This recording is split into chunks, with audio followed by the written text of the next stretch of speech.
The word cannibalism itself comes from the name the Spaniards gave to the Caribs. Though frequently called Caribs by the Spaniards, they were Kalinagos to each other. It was noted that it was these set of people after whom the Caribbean Sea was named. Legends recorded by Father Breton in the 1700s state that the Kalinagos killed and ate all the inferior men and wifed the women.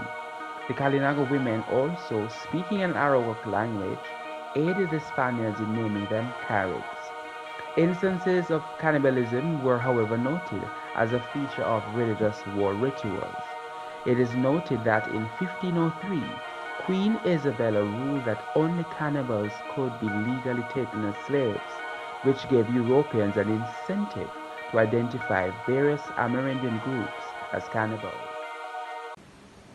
Cannibalism is a term used to describe the ceremonial eating of human flesh for religious practices. This is usually done with persons recently killed to acquire their power or knowledge. The Caribs were originally from the Lesser Antilles and are believed to be of Amerindian background, such as Southwest Indies and North America.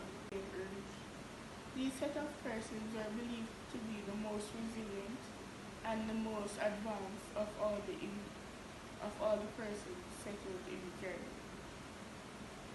The resistance the Kalinagos demonstrated toward the Spaniards were from experience of dominating the Caribbean. It was also believed that the Kalinagos spoke Arawakan language, but later displaced their Illinois Arawakan people upon the century of arrival of Columbus. With the colonial mission of the Spaniards to rule and Christianize the society of the New World, changing their identity would satisfy this. But where did they get this from? Is more than just who we are, but it involves all the characteristics that are fundamental to a person, such as their style or their manner of attire. Anything that they do can involve a person and who they are. Identity, therefore, is not fixed and may vary, as it can be affected by personal decisions or even the society. Alright, so guys, we're just gonna ask you two quick questions before Carib civilization. So question number one, do you know who the Kalinagos are? Okay, great. So you know they're the same person as the Caribs. Okay, great. And do you think they were cannibals? Some. Some? Alright, thank you. Alright, so do you know who the Kalinagos were? I think so, but right now I can't remember. Yeah, they're like the same person as the Caribs. Yeah, so do you think they were cannibals? I don't know, the book said so. Okay. Alright, so do you think that they were cannibals? From my recollection of information, it seemed that they were cannibals, yes. Alright, thank you very much. The scene from the popular Black history movie Kunta Kinte may be fresh in our minds, but what you might not know is why the words Caribs and Kalinagos are used to refer to the same group of people.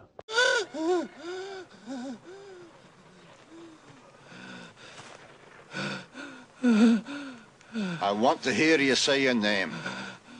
Your name is Toby. What's your name? Kunta.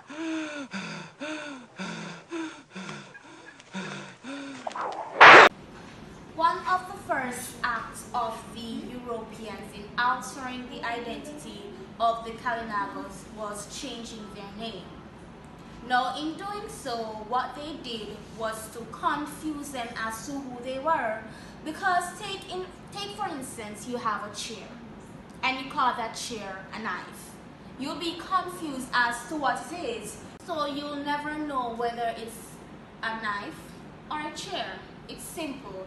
And that was one of the strategies the Europeans used in order to alter the characteristics and the identity of the Kalinagos.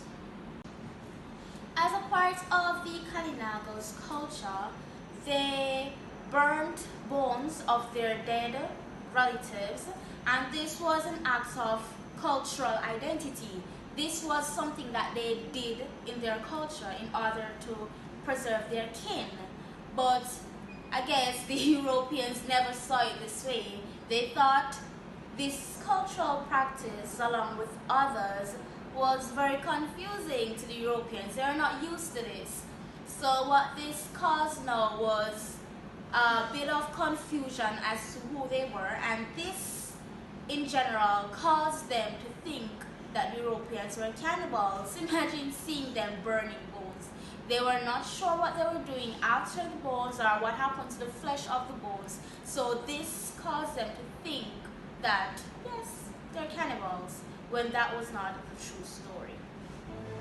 Civilization can be defined as an advanced state of human society in which a high level of culture, science, industry, and government has been reached. However, different societies consist of varying cultures, science, industry, and government, and this makes it challenging to determine which should be classified as advanced, as it is often from a biased perspective. Dr. Diego Alvarez Changa, and I journeyed with Columbus on the second voyage to the Caribbean. I remember writing in my journal, these Kalinagos were the most advanced of all the native people we encountered. Although all these Indians, their houses were made of straw, these people, these Kalinagos, were constructed in a more superior fashion. They were better stocked with provisions and exhibit more evidence on both the male part and the woman part. Thank you. Over the years, the story of the Kalinagos have been portrayed in many ways. One recollection during the second voyage of Columbus has been acknowledged as the principal source for the interaction between the Kalinagos. The appointed surgeon for Columbus's fleet on the second voyage, Diego Alvarez Janga. Not all opinions were in favor of the Kalinagos being civilized people. Some opinions described them as the lowest of all the natives of the Caribbean. You were one of Columbus's companion and his voyage, right? How would you describe the Kalinagos? Yeah, I was there. They were man-eaters, evil people, man-eaters. Did you ever come in contact with these Kalinagos? Well, I never really came in contact with them, but I've heard a lot of stories. I've heard. Okay, I see. So why do you believe they were cannibal?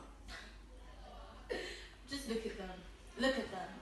Their bare appearance, they look so uncivil. They don't look at my people. We dress in our nice hats and our dresses, and what do they wear? Lace. They're uncivil. So you judge them based on their appearance, what they presented themselves? Just look at them. It's clear to see. So that's how you view the Kalinagos. That's how they should be viewed. I know that. But thank you for attending. Evidence of the Kalinagos civilization being inclusive of cannibalism has always been inconclusive. This so-called tradition of the Kalinagos lacks the details found for other aspects of the Kalinagos' life.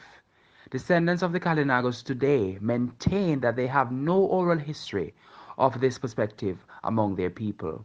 Stories of the Kalinagos civilization having the component of cannibalism were accompanied by stories of one-eyed and dog-faced people. There are no confirmation of such people in the Caribbean. Why then should any cannibals have been found? The stories my grandmother used to tell us. She told us how hard her people had to fight against the white skins. They used to call us so many names. Stupid, uncivilized. They even called us cannibals. I am from a race that is innovative, civilized, and strong. I come from a smart primitive, civilized race. Our stories were just told by the wrong people. Yo, sigelele mama, ukelele yo, sigelele mama, ukelele yo.